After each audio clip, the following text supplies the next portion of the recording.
اس صحابی نے اس شخص کو سورہ زلزال سکھانا شروع کی. جب انہوں نے سورہ زلزال کی 7ویں آیت سکھائی تو وہ شخص کہتا ہے بس اب مجھے کافی ہے، 7 آیتیں سیکھنی ہے بہت ہے. ان صحابی نے بارگاہ رسالت میں عرض کیا کہ حضور انہوں نے صرف 7 ہی آیتیں سیکھی ہیں اور کہتے ہیں مجھے کافی ہے.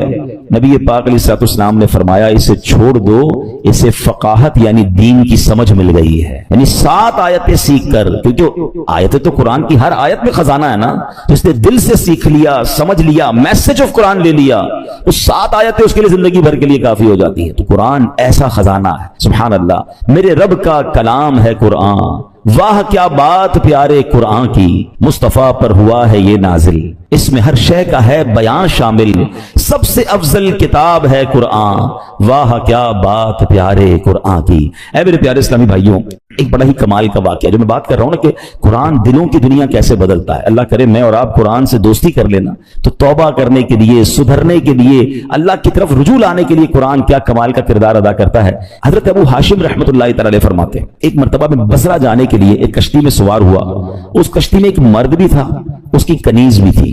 ان کا پلان کچھ اور تھا، برے کام کرنے کا پلان تھا. وہ کہتے جب کشتی آگے بڑھی تو اس مرد نے اپنی کنیز سے کہا ذرا شراب نکالو.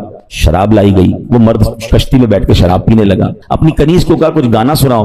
وہ کنیز جو ہے وہ گانا گانے لگی. تھوڑی دیر بعد انہوں نے مجھے دیکھا. ابو ہاشم رحمۃ اللہ تعالیٰ کہتے کہ آپ یہ گانا گا رہی ہے، آپ کے پاس اس سے اچھی کوئی چیز ہے؟ وہ اللہ والے تھے. انہوں نے ان کے سامنے قرآن پڑھنا شروع کیا. اب قرآن میں جو ردھم ہے، قرآن میں جو خوبصورتی ہے، قرآن جو دلوں کو امپیکٹ ڈالتا ہے، کیا خوبصورت آیتوں کو انہوں نے انتخاب کیا. انہوں نے قرآن پاک کی سبحان اللہ کون سی سورہ پڑھی؟ سورہ تکویر. یہ ہلا دیتی ہے سورت، اگر سمجھ کے پڑھے نا بندہ کہ جس میں کس طرح قیامت کا رب نے بیان کیا. 30ویں پارے میں یہ سورت ہے. آپ نے تلاوت شروع کر دی. اذا الشمس كورت واذا النجوم انكدرت واذا الجبال سيرت. ترجمہ کیا ہے اس کا؟ جب سورج کو لپیٹ دیا جائے گا اور جب تارے جھڑ پڑیں گے اور جب پہاڑ چلائے جائیں گے. ان آیات کو سن کر وہ شخص رونے لگا. جو شراب پی رہا تھا وہ فوراً لپ کپی تاری ہو گئی، رونے لگا. حضرت نے جب یہ آیت تلاوت کی وَإِذَا الصُّحُفُ نُشِرَتْ، اور جب نامہ اعمال کھولے جائیں گے تو وہ کہنے لگا اے کنیز میں تجھے اللہ پاک کی رضا کے لیے آزاد کرتا ہوں، اس شراب کو بہا دو. پھر اس نے مجھے قریب بلایا اور کہنے لگا میرے بھائی تم کیا کہتے ہو، کیا اللہ پاک میری توبہ قبول فرمائے گا؟ اللہ اکبر. اللہ والے تھے. کیا جواب بھی قرآن سے ہی دیا اور قرآن کی وہ آیت تلاوت کی ان اللہ یحب التوابین ویحب المتطہرین. سبحان اللہ. ترجمہ کنز العرفان، بے شک اللہ بہت توبہ کرنے والوں سے محبت فرماتا ہے اور خوب صاف ستھرے رہنے والوں کو پسند فرماتا ہے. بس اس شراب پینے والے گانے باجے میں منہمک شخص نے جب یہ سنا کہ رب توبہ کرنے والوں کو قبول فرماتا ہے، محبت فرماتا ہے، چلتی کشتی میں اس بندے نے اللہ سے توبہ کر لی. اے میرے پیارے اسلامی بھائیوں، قرآن اس طرح دلوں پر اثر ڈالتا ہے. یاد رہے قرآن کا ایک نام حکمت بھی ہے، یعنی یہ وہ کتاب ہے جس کو پڑھنے سے حکمت و دانائی ملتی ہے. قرآن کریم کا ایک نام صراط مستقیم ہے، یعنی وہ کتاب ہے جو بھولے بھٹکوں کو سیدھے رستے کا مسافر بناتی ہے. قرآن کریم کا ایک نام نور ہے، یعنی وہ عظیم کتاب ہے جو نور بانٹتی اور دلوں کو روشن کرتی ہے. ایک صحابی رسول ہیں حضرت ثابت بن قیس رضی اللہ تعالیٰ. ان کا گھر جو ہے وہ رات بھر چمکتا رہتا تھا، روشن رہتا تھا. آج کل تو ہمارے گھروں میں لائٹیں ہوتی ہیں، اس زمانے میں تو لائٹیں نہیں ہوتی تھی. لوگ رات کو چراغ بند کر دیتے تھے کیونکہ رات کو لائٹ کی ضرورت نہیں ہوتی تھی. تو لوگ حیران ہوتے تھے کہ حضرت ثابت بن قیس کا گھر کیوں چمکتا ہے. سرکار دو عالم علیہ الصلوۃ والسلام کی بارگاہ میں گئے، حضور رات بھر ثابت بن قیس کا گھر جگمگاتا ہے. اچھا صحابہ بھی کمال کے تھے نا، whenever they want to ask something any unusual thing وہ کہیں اور بھی جاتے تھے. وہ جناب رسول اللہ صلی اللہ علیہ وسلم کی بارگاہ میں جاتے تھے. ان کو پتا تھا یہاں سے بڑا پیارا جواب مل جائے گا. سرکار دو عالم علیہ الصلوۃ والسلام نے فرمایا یقیناً ثابت بن قیس رات کو سورہ بقرہ کی تلاوت کرتے ہوں گے. صحابہ گئے، جا کر پوچھا. ثابت بن قیس نے کہا کہ ہاں میں واقعی گھر میں رات کو سورہ بقرہ کی تلاوت کرتا. تو یہ ہے قرآن، یہ ہے قرآن کا نور. سبحان اللہ. چھوڑو یہ ظلمتوں کے شکوے کرو نہ ہر دم، چھوڑو یہ ظلمتوں کے شکوے کرو نہ ہر دم، ہے روشنی کی خواہش قرآن پڑھ کے دیکھو. تو قرآن پاک کی کیا بات ہے. اب قرآن پاک جہاں طبیعتوں پر اثر ڈالتا ہے، انسان کی کیفیتوں پر اثر ڈالتا ہے، وہ قرآن کریم امراض کو بھی دور کرتا ہے. جی ہاں، قرآن کریم باطنی امراض کو بھی دلوں کے صاف کرتا ہے، جسمانی امراض کو بھی کیسے دور کرتا ہے. ذرا سنیے گا. قرآن میں اللہ فرماتا ہے یا ایھا الناس قد جاءتکم موعظۃ من ربکم وشفاء لما فی الصدور. ترجمہ کنز العرفان، اے لوگو تمہارے پاس تمہارے رب کی طرف سے نصیحت اور دلوں کی شفا آ گئی. مشہور مفسر قرآن حکیم الامت حضرت مفتی احمد یار خان نعیمی رحمۃ اللہ تعالی اس آیت کے تحت فرماتے ہیں قرآن کریم رب کی طرف سے بندوں کی روحانی پرورش کا ذریعہ ہے. دل کی بیماریاں جو ان پٹ ہوتا ہے نا، دل کی جو باطنی بیماریاں ہیں، فرمایا جہالت، شک، شرک، نفاق، برے عقیدے، برے اخلاق، حسد، کینہ، ہوس، دنیا کی حرص، عداوت، یہ تمام گناہ جو ہیں ان سے قرآن کریم ان سب کی اصلاح کرنے والا ہے. اللہ کرے کہ ہم قرآن کو پڑھیں اور دل سے پڑھیں، انڈرسٹینڈ کرنے کی کوشش کریں کیسے امپیکٹ ڈالتا ہے. ایک اور واقعہ سنیں. اللہ ان توبہ کرنے والوں کے صدقے ہمیں بھی سچی توبہ عطا فرمائے. علامہ ابن جوزی رحمۃ اللہ تعالی لکھتے ہیں ایک عبادت گزار بزرگ تھے، 40 سال تک بر اعظم افریقہ کا بڑا مشہور ملک سوڈان، وہاں ایک غار میں رہ کر اللہ کی عبادت کرتے تھے. کہتے ہیں میں اس غار میں تھا تو ایک شخص اس غار میں آ گیا اور اس کے پاس کھانا بھی تھا، شراب بھی تھی. وہ آ کر بیٹھ گیا، اس نے مجھے دیکھا نہیں، میں اسے نظر نہیں آ رہا تھا. تو اس نے شراب پینا جب جیسے شروع کی، برتن اٹھایا تو میں نے اونچی آواز میں قرآن پاک کی یہ آیت تلاوت کی. یہ آیت جو ہے نا کئی لوگوں کی توبہ کا سبب بنی ہے. بڑے بڑے بزرگ جو ہیں جو بدلے ہیں، جو ان کی لائف کا ٹرننگ پوائنٹ تھا نا، وہ یہ ایک قرآن پاک کی آیت ہے. کبھی موقع ملا تو میں انشاءاللہ اس آیت کو مزید اس کے واقعات بیان کروں گا.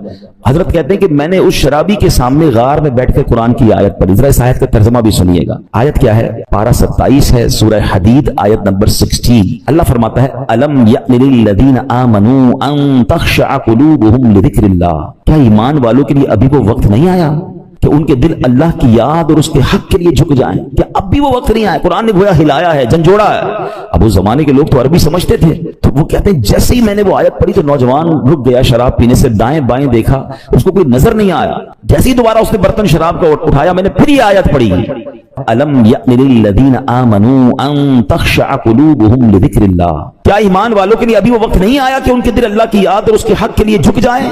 اب کی بار تو جب قرآن کریم اس نے سنا تو اس کے دل میں یہ باتیں تاثیر کا تیر بن کر اتر گئی. ہاتھ سے شراب گر گئی اور کہنے لگا بلا واللہ قد آن، کیوں نہیں، خدا کی قسم وہ وقت آ گیا ہے، میرا دل اللہ کی طرف جھک گیا ہے. بس یہ کہتا جا رہا تھا، وہ غار سے نکل گیا. وہ بزرگ کہتے ہیں پیچھے پیچھے چلنے لگا کہ دیکھو اب اس کی توبہ کیا رنگ لاتی ہے. اس کی زبان پر ایک ہی جملہ ہے بلا واللہ قد آن، کیوں نہیں، خدا کی قسم توبہ کا وقت آ گیا ہے. بزرگ کہتے ہیں اسی کیفیت میں جا رہا تھا، آگے بہت بڑا دریا آ گیا، مگر وہ اپنی کیفیت میں تھا، بغیر سوچے سمجھے دریا پر پیر رکھا. مگر میں دیکھ کر حیران ہو گیا کہ وہ دریا کے اوپر سے چلتا ہوا نکل گیا. جو تھوڑی دیر پہلے شراب پی رہا ہے، سچی توبہ کرتا ہے، اللہ اس کو کون سا مرتبہ عطا فرما دیتا ہے. یہ ہے قرآن، یہ ہے قرآن کی تاثیر، یہ ہے قرآن کا امپیکٹ. ہمارا پرابلم یہ ہے کہ ہمارے گھروں میں برسوں سے قرآن ہے، شاید ہر سال قرآن خوانی کرتے ہیں، پورا ہر سال رمضان میں تلاوت کرتے ہیں، بٹ ہم انڈرسٹینڈ نہیں کرتے، اس کو سمجھنے کی کوشش نہیں کرتے، اس کا ایکسنس، اس کے عطر لینے کی کوشش نہیں کرتے. ورنہ واللہ جس دن آپ قرآن سمجھ کر پڑھنے لگ گئے، آنکھوں سے آنسو نہیں رکیں گے. جن کو کچھ قرآن سمجھ آتا ہے نا، جب کبھی امام صاحب تلاوت کر رہے ہیں اور کسی ایسی قرآن پاک کی خوبصورت آیت پر پہنچتے ہیں، سورت پر پہنچتے ہیں، جی نہیں چاہتا امام صاحب رکوع میں جائیں، جی چاہتا یہ اور پڑھتے رہیں، اللہ کی باتیں اور بتاتے رہیں. اے میرے پیارے صاحب، یہ ہے قرآن اور یہ ہے قرآن کا خزانہ. اچھا اب میں چاہوں گا کہ انشاءاللہ قرآن پاک ہماری باڈی پر کیا امپیکٹ ڈالتا ہے. کئی لوگ بیمار ہوتے ہیں، ہم میں سے بہت سارے لوگ بیمار ہوں گے. قرآن میں ہمارے جسمانی شفا کیسی ہے، اب ذرا یہ سنیے گا. قرآن پاک میں خود رب فرماتا ہے وَنُنَزِّلُ مِنَ الْقُرْآنِ مَا هُوَ شِفَاءٌ وَرَحْمَةٌ لِّلْمُؤْمِنِينَ. اور ہم قرآن میں وہ چیز اتارتے ہیں جو ایمان والوں کے لیے شفا اور رحمت ہے. اللہ پاک کے آخری نبی علیہ الصلوۃ والسلام فرماتے ہیں خیر الدواء القرآن، یعنی بہترین دوا قرآن کریم ہے. قرآن کی مختلف آیتیں ہیں، مختلف صورتیں ہیں، جس کو پڑھ کر دم کیا جائے اپنے آپ پر یا مریض پر تو اسے کیسے شفا ملتی ہے. اور یہ صحابہ کرام کا طریقہ، خود نبی پاک علیہ السلام کا معمول کیا تھا. سنیے پیارے آقا علیہ السلام کا یہ معمول کہ صحابہ کرام اور بڑے بڑے اولیاء کرام تقریباً 1450 صدیوں سے امت کے مجربات یعنی تجربہ شدہ کاموں میں ہے کہ قرآنی آیات پڑھ کر دم کیا جائے تو اللہ پاک شفا عطا فرماتا ہے. مسلمانوں کی امی جان بی بی عائشہ صدیقہ رضی اللہ تعالیٰ عنہ فرماتی ہیں کہ نبی پاک علیہ السلام کے اہل خانہ میں سے جب کوئی بیمار ہوتا تو آپ علیہ السلام معوذات یعنی سورہ فلق اور سورہ ناس پڑھ کر اس پر دم کیا کرتے تھے. تو میں آپ سب کو مشورہ دیتا ہوں روز صبح اپنے گھر سے جب نکلیں یا فجر کی نماز پڑھیں،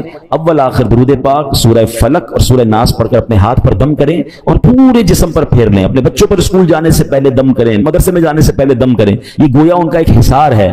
رات کو سوتے وقت یہ عمل کر لیں. یہ خود نبی پاک علیہ السلام کا عمل ہے. یہ انشاءاللہ بلاؤں سے، مصیبتوں سے آپ کی حفاظت بھی کرے گا اور یہ بیماریوں کو بھی دور کرے گا. ایک مرتبہ ایک صحابی نے بچھو کاٹنے کرنے پر سورہ فاتحہ پڑھ کر دم کیا، اللہ پاک نے اس مریض کو شفا عطا فرما دی۔ ایک صحابی کے قبیلے میں ایک پاگل شخص تھا جس کو لوگ زنجیروں سے باندھ کر رکھتے تھے، صحابی رسول نے 3 دن صبح و شام 3 مرتبہ سورہ فاتحہ پڑھ کر دم کیا، اللہ پاک نے اسے پاگل پن سے شفا عطا فرمائی۔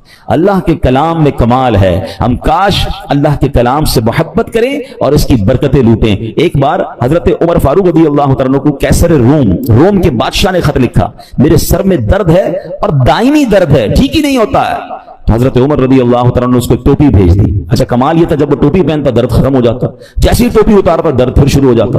اس بادشاہ نے کہا ہے کیا اس ٹوپی میں؟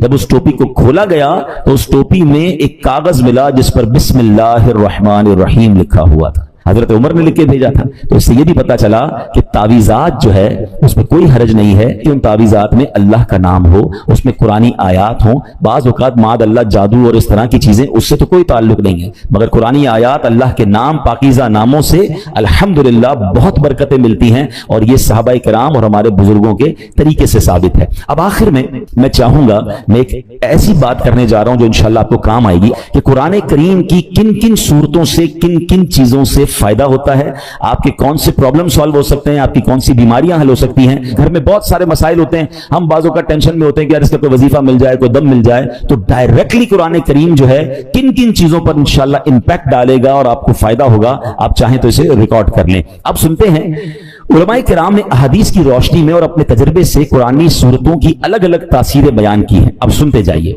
سورہ فاتحہ 100 مرتبہ پڑھ کر جو دعا مانگی جائے وہ دعا قبول ہو جاتی ہے۔ سورہ بقرہ کی تلاوت سے شیطان گھر سے بھاگ جاتا ہے۔ آیت الکرسی پڑھنے سے محتاجی دور ہوتی ہے۔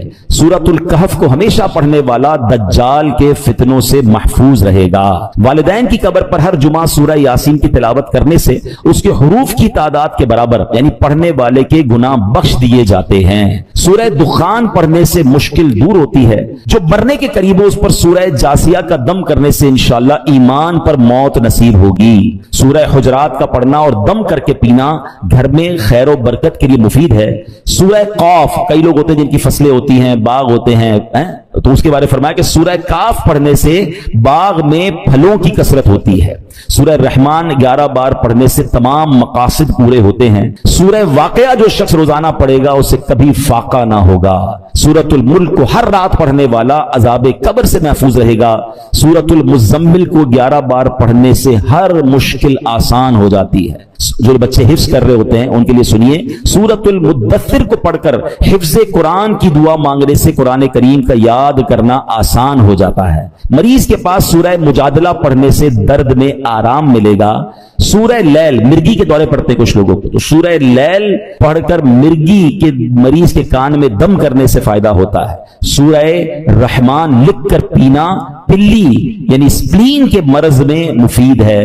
سورہ النازعات پڑھنے کی برکت سے جان نکلنے کی تکلیف نہیں ہوتی ہے۔ سورۃ ضحیٰ پڑھنے سے بھاگا ہوا آدمی واپس آ جائے گا۔ سورہ الم نشرح جس مال پر پڑھ کر دم کر دیا جائے اس میں خوب برکت ہوتی ہے۔ سورہ 3 مرتبہ پڑھنے سے اخلاق و کردار بہترین ہوتے ہیں۔ سورۃ العلق میں جوڑوں کے درد کا علاج ہے۔ بزرگ بیٹھے ہوں گے، جوڑوں میں درد ہوتا ہے تو سورہ علق پڑھیں تو انشاءاللہ جوڑوں کے درد کا علاج ہے۔ جو کوئی صبح و شام سورہ قدر انا انزلناہ فی لیلۃ القدر پڑھے اللہ کریم اس کی عزت بڑھا دے گا۔ برس اور یرقان، یہ بھی بڑے مرض ہیں، فرمایا سورہ بینہ برس اور یرقان کا اس میں علاج ہے۔ جس آدمی یا جانور کو نظر لگی ہو اس پر سورہ عادیات کا دم کر دیں، یہ بڑا مفید ہے۔ سورہ قارعہ پڑھنے سے بلاؤں سے حفاظت رہتی ہے۔ جس پر قرض ہو غور سے سن لے، سورہ تکاثر 300 بار پڑھ لے تو انشاءاللہ بہت جلد قرض ادا ہو جائے گا۔